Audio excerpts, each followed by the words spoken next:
करदम, बहुत मुतमईन हूं मैं, मेरे पास कोई जायदाद नहीं। अभी मैं वीजा लेने गया था तो वहां पर जो खातून थी एक कनाडा की, उन्होंने पूछा आपकी आमदनी, मैंने कहा आई अर्न नथिंग। हैरान हुई। मैंने कहा और बात सुन लो, आई ओन नथिंग, मेरी कोई जायदाद नहीं, मेरी कोई आमद नहीं। मरकजी अंजुमन खुद्दामुल कुरान है, उसके क्वार्टर में मैं रहता हूं, मेरी सहूलतें मुझे वहां से हासिल है। 2 वक्त की रोटी ये मेरे बच्चे हैं जो कंट्रीब्यूट कर देते, उससे मैं खा रहा हूं। इसलिए कि मेरा एक मकान था, वो मैंने बेचकर उनके लिए छोटे छोटे 3-3 कमरे के 4 क्वार्टर बना दिए हैं और वो उनके नाम कर दिए। मेरे नाम पर, मेरी बीवी के नाम पर 1 पैसे की जायदाद नहीं, किसी कंपनी का कोई 1 पैसे का हिस्सा नहीं, कहीं मेरे पास कोई बॉन्ड्स नहीं, अल्लाह बचाए रखे इस लानत से, और न कहीं कोई मेरे यहां इस तरह की और कोई शय मौजूद है। तो ये अच्छी तरीके से जान लीजिए, मैंने जिंदगी लगाई है, इसी काम के लिए लगाई है। मुझे कोई एहसास महरूमी नहीं है, रोटी मुझे मिलती रही है, आज तक फाका नहीं आया है, रिज़्क़ अल्लाह ने अपने जिम्मे रखा हुआ है। लेकिन मेरी तवानाई लगी है मैक्सिमम कुरान पढ़ने और पढ़ाने में। खैरुकुम मन तअल्लमल कुरान व अल्लमा। और ये किस लिए किया? जब अंजुमन खुद्दामुल कुरान लाहौर की कायम की थी, उसके दीबाचे में लिख दिया था कि मैं सिर्फ अंजुमन बनाने का कायल नहीं हूं, मेरे पेश नजर इकामत दीन की फर्जियत है, मैं एक जमात कायम करना चाहता हूं। यह पहला कदम है मरकजी अंजुमन खुद्दामुल कुरान का, और यह 1972 की बात है, आज से 21 बरस कबल की जो मैं आपको बता रहा हूं। बहरहाल पहला काम वही है जो हुजूर ने किया। फर्क यह है वो काफिर थे, उन्हें कुरान के जरिए से ईमान की तरफ दावत दी गई।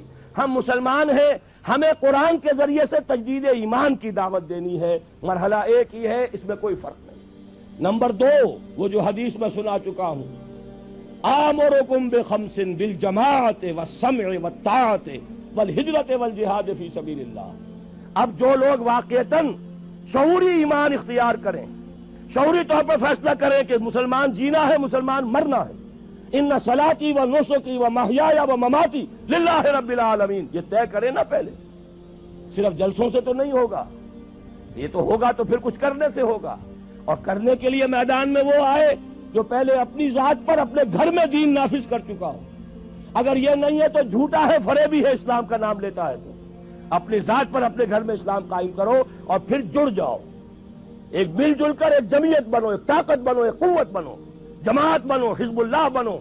आमुरुकुम बिखम्सिन, मैं तुम्हें 5 बातों का हुक्म देकर जा रहा हूं। जमात की शक्ल में रहो, जमात भी ढीली ढाली नहीं, बिल जमात व समअ व ताअत, सुनो और इताअत करो, लिसन एंड ओबे, ऐसी मुनज़्ज़म जमात। ये मुनज़्ज़म जमात क्या करेगी? हिजरत और जिहाद। हिजरत के बारे में पूछा गया, अय्युल हिजरत अफ़ज़ल या रसूल अल्लाह, अल्लाह के रसूल ये बताइए सबसे अफजल हिजरत कौन सी है? फरमाया अंतहजुरा मा करे रब्बुक, हर उस चीज को छोड़ दो जो तुम्हारे रब को पसंद नहीं। यही वजह है मैंने जब जमात तंजीम इस्लामी के नाम से कायम की है, उस तंजीम इस्लामी की जमात में जो अहदनामा है उसमें शमूलियत का, उसकी पहली शिक यही है, इन्नी वाहिदुल्लाह, मैं अल्लाह से एक अहद करता हूं, अन अहजुरा कुल्लमा यकरहु, हर उस चीज को छोड़ दूंगा जो उसे नापसंद हो। यहीं से शुरू होगी हिजरत। इसी को कहा है ये सबसे ऊंची हिजरत है, अफजल हिजरत है। और उसके बाद जिहाद है, तन मन धन लगाओ अल्लाह के दीन के लिए, अल्लाह के दीन की सरबलंदी के लिए।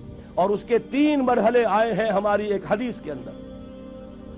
तुम में से जो कोई बदी को देखे, हदीस बहुत आम है, सबको याद होगी, उसका फर्ज है ताकत से रोके, और अगर इसकी हिम्मत नहीं है जबान से रोके, इसकी भी हिम्मत नहीं है तो दिल से नफरत जरूर रखे, और यह ईमान का कमजोर तरीन दर्जा है। जाहिर बात है इस जमात में, तंजीम इस्लामी में, इस हिजबुल्लाह में, इस खिलाफत को कायम करने वाली ऑर्गेनाइजेशन में वही लोग आएंगे जिन्हें बदी से नफरत है और नेकी चाहते हैं कि कायम हो जाए।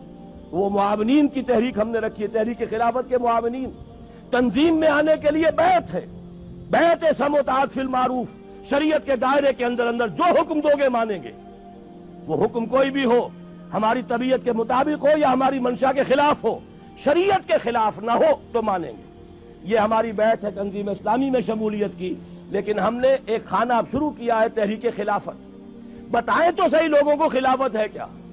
ये खिलाफत जो है ये सिर्फ कोड़े लगने का नाम नहीं है, ये खिलाफत सिर्फ हाथ काटने का नाम नहीं है, ये खिलाफत सिर्फ रजम करने का नाम नहीं है। ये सारी चीजें खिलाफत में हैं, लेकिन पहले खिलाफत किफालत की जिम्मेदारी लेती है, पहले खिलाफत तुम्हें हुकूक देती है, पहले खिलाफत जो है तुम्हें तालीम देती है, تمہیں توبہ کی توفیق عطا کرتی ہے، اس کے بعد بھی اگر آپ کی روٹی کپڑا مکان ریاست کی ذمہ داری ہو پھر بھی آپ چوری کریں تو ہاتھ کٹے گا۔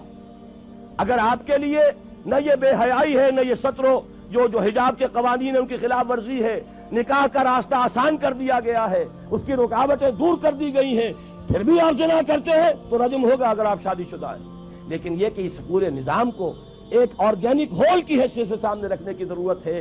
تو امر بالمعروف نہی عن المنکر جب تک طاقت کافی نہیں ہے صرف زبان سے ہوگی، جب طاقت کافی ہو جائے گی میدان میں آئیں گے۔